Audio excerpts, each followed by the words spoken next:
Très cher Paul, il serait illusoire de penser que la République se sauvera sans se refonder, et tout aussi vain de croire qu'elle se refondera sans une rupture nette avec ce qui l'a affaibli, corrompu et parfois trahi.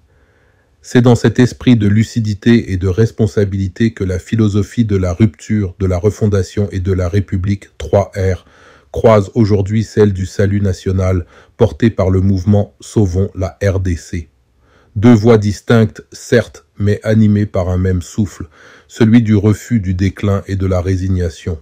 Car ce qui est en jeu désormais, ce n'est plus la survie d'un camp politique, mais celle d'un pays en perte de sens, miné par l'improvisation, la corruption et la fragmentation morale. Sauvons la RDC n'est pas un mot d'ordre partisan, c'est un sursaut. Et la 3R, loin d'être une idéologie, est une méthode, une grammaire politique du redressement. La rupture, c'est le courage de regarder nos échecs collectifs sans complaisance. La refondation, c'est la promesse d'un nouvel ordre politique, économique et moral, libéré des carcans de la peur et du clientélisme.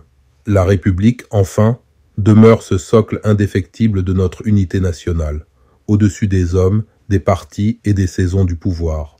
Entre le réalisme de ceux qui ont gouverné et le souffle neuf de ceux qui veulent reconstruire, il ne doit pas y avoir affrontement, mais transition historique, car la RDC n'a plus besoin de guerre d'ego ni de règlement de compte. Elle a besoin d'une alliance entre la mémoire et l'avenir.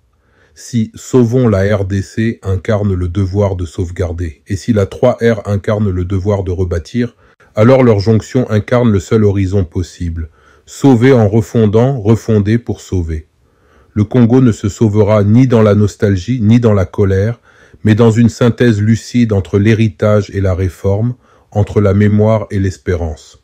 Et cette jonction entre Sauvons la RDC et la 3R pourrait bien être le tournant moral et politique que notre pays attend depuis trop longtemps. Pour éviter toute confusion dans la lecture publique de notre démarche, nous y reviendrons prochainement, car il y a matière à débat, eu égard à la situation chaotique que traverse la nation, et à cette loi de l'omerta qui étouffe les voix congolaises de l'opposition forcée à l'exil pour la plupart, pendant que la rwandalisation du débat national s'installe insidieusement pour distraire et discriminer. Je te promets de revenir bientôt vers toi avec plus de détails, le temps pour nous de travailler sur chaque détail possible au profit du souverain primaire. À très bientôt, cher ami. Avec toute ma fraternité républicaine,